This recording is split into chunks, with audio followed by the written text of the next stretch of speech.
hospitals that are run and with drugs and with personnel by even local governments. But let's look at sustainable solution now to the current situation, which everyone, even experts, agree that it's getting to a breaking point. The economy is even though experts say we are out of recession, but everyone agrees that it's still in a fragile state. The last quarter of 2017, we have a reported rise in unemployment, about 40%, if I'm right. Yes. And the implication is that about over 4 million people are out of jobs. Yes. So we have an economic crisis at hand, whether we like it or not. 40% of the Nigerian population, that means you're saying that close to half of Nigerians, 4%, permit me, is out of job. Yes. 4 million. That's a huge one. Yes.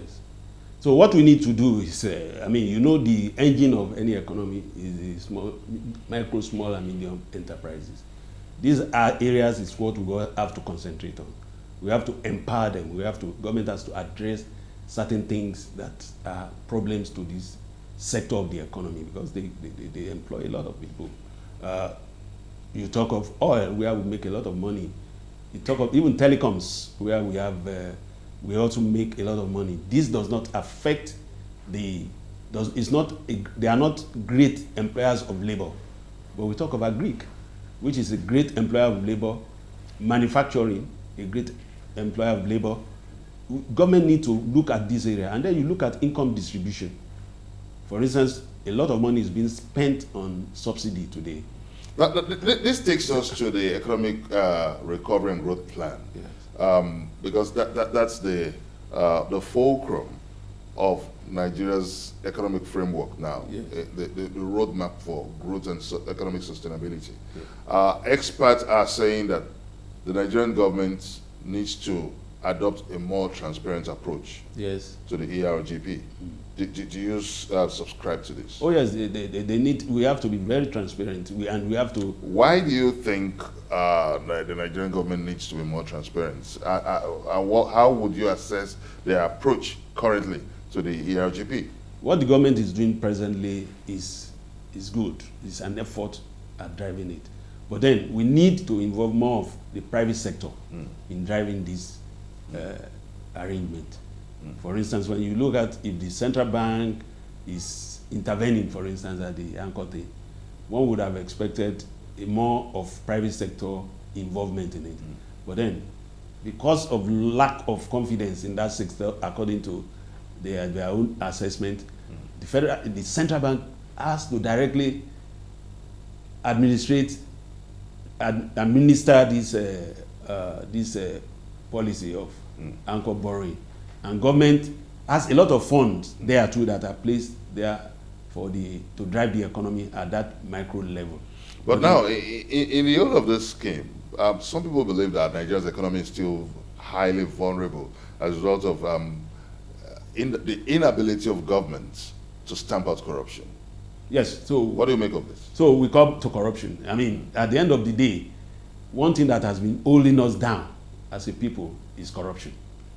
When you are to assess federal government's response to corruption now, would you say what would you say is the missing link in federal government's approach to corruption? Well, you know, government is made up of three sectors.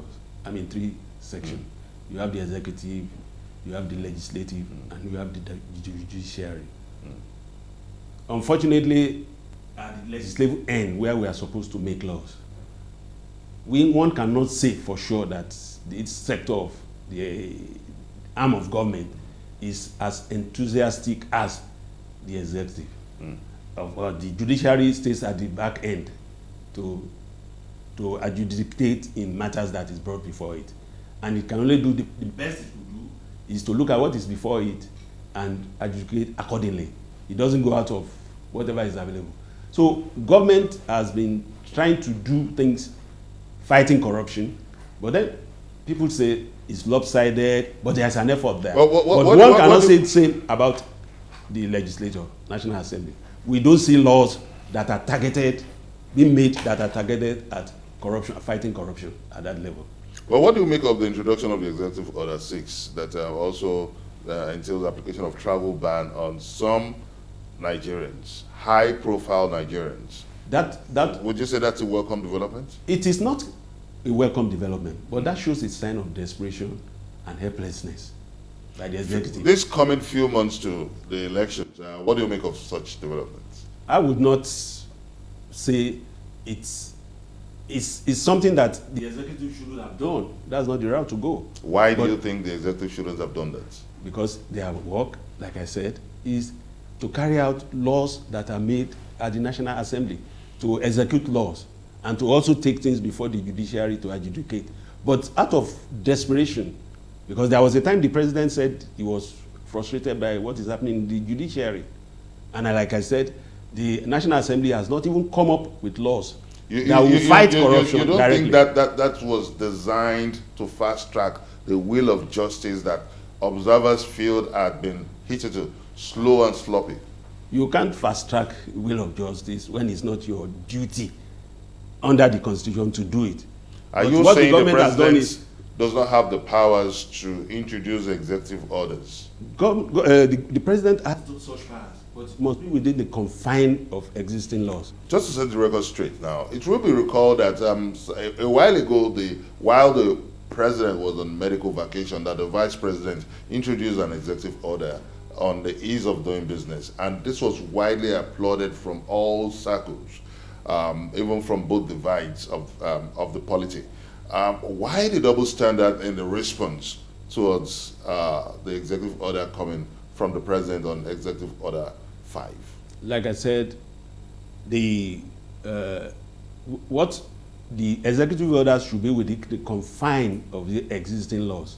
It should not go outside or infringement of the laws that are on ground.